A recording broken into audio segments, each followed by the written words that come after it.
Bonjour à vous, nous voici donc dans la deuxième partie de notre série équilibre carbonaté et effet tampon dans l'aquarium.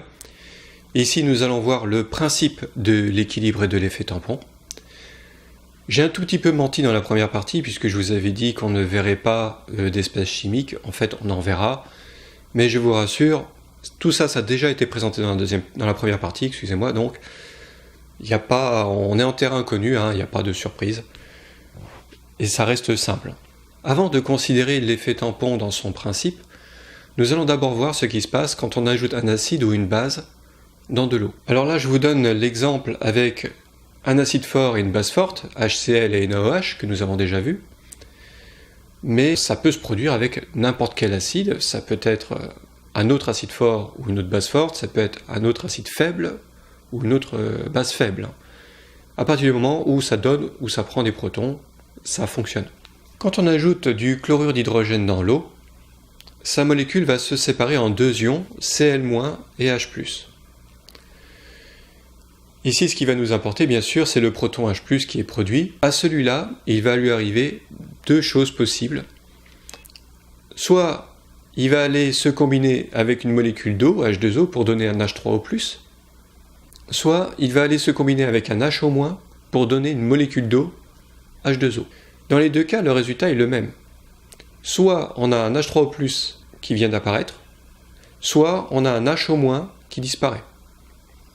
Donc le rapport H3O+ et HO- bascule en faveur de l'H3O+, et notre pH va descendre et devenir acide. De la même façon avec NaOH, cette molécule va se séparer en Na+, et HO- une fois dans l'eau. Et donc, premier cas de figure, HO- se trouve tout simplement dans l'eau et déséquilibre le mélange. Soit HO- va piquer un ion H+, à un H3O+, pour donner finalement deux molécules d'eau. Une molécule d'eau à partir d'HO- gagnant un proton, et une deuxième molécule d'eau à partir d'H3O+, qui perd son proton. Dans les deux cas, là encore, on va se retrouver avec un déséquilibre qui, cette fois-ci, va se jouer en faveur d'HO-, et notre pH va avoir tendance à monter, notre mélange deviendra plutôt basique.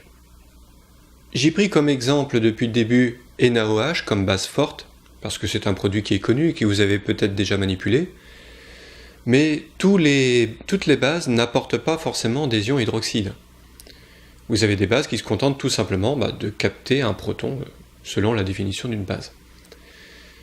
Toutefois, ça se passe exactement de la même façon. Soit on va capter le proton d'une molécule d'eau, donc cette molécule d'eau va devenir un HO-, donc un HO- supplémentaire sera créé, soit on va capter le proton d'un H3O+, et on va le retransformer en molécule d'eau. À ce moment-là, on se retrouve avec le même effet qu'avec NaOH, soit on va avoir un ion HO- supplémentaire qui apparaît, soit on va voir disparaître un ion H3O+. Donc le déséquilibre, de la même façon, va se faire en faveur d'HO-, et le pH va devenir basique. Maintenant, vous savez comment une eau devient acide ou basique selon qu'on y ajoute un acide ou une base. Notre problème, ça va être de savoir comment faire pour limiter cette modification du pH. C'est le but, effectivement, dans un aquarium, on cherche à stabiliser le pH et à limiter ces variations. Alors, pour limiter l'effet d'un acide, que faudrait-il faire ? Un acide, on le sait, apporte des protons. Il faudrait pouvoir avoir un produit qui absorbe ces protons. Alors, il ne faut pas rêver, on ne pourra pas absorber 100% des protons apportés par un acide. Pour des raisons d'équilibre chimique trop complexes, il se trouve qu'on ne va pouvoir absorber qu'une partie de ces protons. Mais si on pouvait capturer qu'une partie de ces protons, ça limiterait l'apparition d'ions H3O+, et donc ça limiterait la baisse du pH. Il faudrait donc pouvoir capturer des protons pour faire autre chose que de l'H3O+. Donc inversement avec une base, il va falloir limiter l'apparition d'ions HO-. Pour ce faire, il va falloir au contraire apporter des ions H+, fournir des ions H+. Pourquoi ? Parce qu'à chaque fois qu'un ion HO- va apparaître, apporter un ion H+, va permettre de produire une molécule d'eau, et donc d'annuler l'effet de la base. Alors là encore, cette annulation n'est pas complète. seulement une partie des ions H- pourront être transformés en H2O et on va seulement pouvoir limiter le décalage du pH vers le basique. Notre problème maintenant est de savoir avec quoi on va pouvoir fournir ou capter des protons H+. Eh bien c'est simple, avec un couple acido-basique. L'acide peut fournir et la base peut le prendre. Mais il faudrait un couple acido-basique qui intervienne à tout moment. On ne peut pas se permettre par exemple de prendre un acide fort ou une base forte, puisque ces produits ont tendance à réagir de manière complète et irréversible. Donc on va prendre un acide faible et une base faible, et on va retrouver la formule que nous avons déjà vue, A donne B plus H+, avec une double flèche qui indique que cette réaction fonctionne spontanément dans les deux sens. Alors comment va se comporter un couple acido-basique que l'on va ajouter dans l'eau? Quand on va ajouter un couple acido-basique, des acides et des bases vont apparaître dans l'eau, en proportions variables. Ces proportions vont varier en fonction des paramètres du milieu, comme la température, mais le paramètre vraiment important pour ça, c'est le pH. Lorsque notre pH va devenir acide, notre formule va se décaler vers l'acide. C'est-à-dire que nous allons voir des bases disparaître et apparaître des acides. Au contraire, si notre pH se décale vers le basique, eh bien notre formule se décale aussi vers la base. C'est-à-dire qu'on va voir disparaître des acides et apparaître des bases. Cette forte variation des proportions d'acides et de bases suppose qu'à un moment donné, il y a un équilibre qui se crée, on va trouver autant d'acides que de bases. Ce point d'équilibre dépend donc du pH principalement, même s'il peut subir quelques décalages avec la température ou éventuellement le voisinage d'autres espèces chimiques. Par exemple, pour un même couple acido-basique, vous n'aurez pas le même point d'équilibre dans de l'eau douce que dans de l'eau de mer. Donc il faut faire attention, selon le type d'aquarium que vous maintenez, vos chiffres ne seront pas exactement les mêmes. Et ce point d'équilibre peut varier d'un couple acido-basique à un autre. On peut avoir un équilibre acide-base, 50% de l'un, 50% de l'autre, soit un pH de 4, ou un pH de 6, ou de 8, ou de 12,5, ça dépend des couples acido-basiques. Ici, on va en choisir un, alors pas d'espèce chimique, on reste théorique, qui a son point d'équilibre arbitrairement fixé à 7,5. Voilà, un pH de 7,5, on est à 50% d'acide, A, et 50% de base, B. Alors ça, on peut le repérer sur un graphique. Ici, vous voyez qu'en abscisse, nous avons le pH. Donc je n'ai pas détaillé tous les chiffres de pH pour ne pas rendre les choses confuses. Vous avez donc un pH 0, le pH moyen à 7 et le pH maximum à 14. En ordonnée, on va avoir une échelle de 0 à 1 qui va indiquer en fait les proportions respectives d'acide et de base. Si vous avez par exemple 0,8 base, c'est que vous êtes à 0,2 acide. Si cette façon de considérer les choses vous dérange, vous remplacez 0 et 1 par 0 et 100%. C'est pareil. C'est 0 et 100% de la quantité du couple acido-basique que l'on a mis dans l'eau. Donc, si notre acide tend vers, par exemple, 80%, c'est que nous aurons 20% de base. La somme des deux fait toujours 100%, bien sûr. Sur notre graphique, on va fixer un point qui indique ce fameux point d'équilibre, c'est-à-dire qu'à un pH de 7,5, on va avoir 50% d'acide, 50% de base, moitié-moitié. Un acide, vous le savez, ça ajoute des protons. Donc que va-t-il se passer au niveau de notre couple acido-basique A donne B plus H+. Eh bien, les protons apportés vont être captés par la base. Et chaque base qui va capter un proton va donc se transformer en acide. Donc une partie des protons qui seront fournis par l'acide que l'on a ajouté va d'un côté produire des H3O+, donc qui vont faire augmenter l'acidité de notre mélange, notre pH va descendre, mais une autre partie de ces protons H+, seront captés par la base du couple acido-basique pour donner des acides. Donc on va voir notre schéma évoluer de cette façon.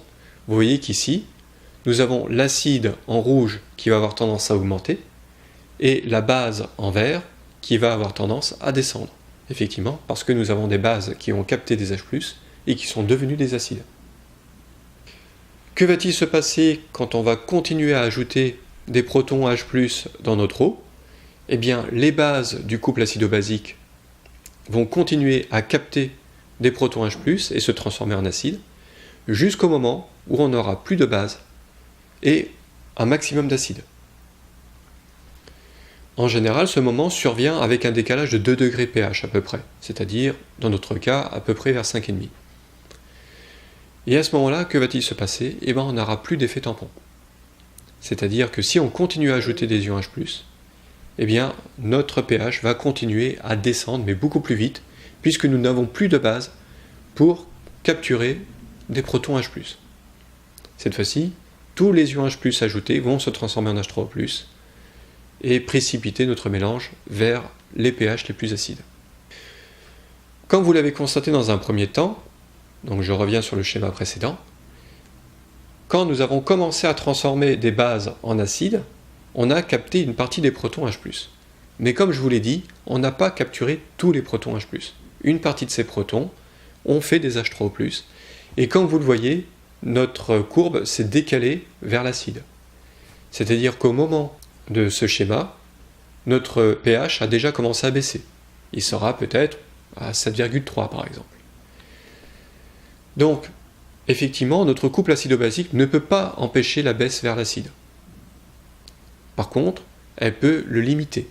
S'il n'y avait pas eu de couple acido-basique, on aurait été peut-être déjà à un pH de 7 ou 6,5. Mais grâce à ce couple acido-basique, on sera seulement à 7,3. Inversement, quand on va ajouter une base dans l'eau, on va induire l'apparition d'H-. Eh bien, au contraire, c'est l'acide qui va fournir des protons pour retransformer ces H- en H2O. Donc, on va annuler en partie l'effet de la base. Et comme ces acides du couple acido-basique vont avoir donné leurs ions H+, ils vont donc se transformer en base. Donc, inversement, quand on va ajouter une base, c'est la quantité de base qui va augmenter et la quantité d'acide qui va baisser. Et au fur et à mesure que l'on ajoute de la base, eh bien, les acides vont donner tous les protons H+ qu'ils peuvent pour se transformer en base, et il va arriver un moment, à peu près donc 2 degrés pH mais au-dessus, donc ici à peu près vers 9,5, on va se retrouver à 0 acide et un maximum de base. Et là encore, bien sûr, une fois qu'on a atteint le maximum, on n'a plus d'effet tampon. Et notre pH, si on continue à ajouter des bases, va cette fois-ci monter beaucoup plus vite vers les pH extrêmement basiques.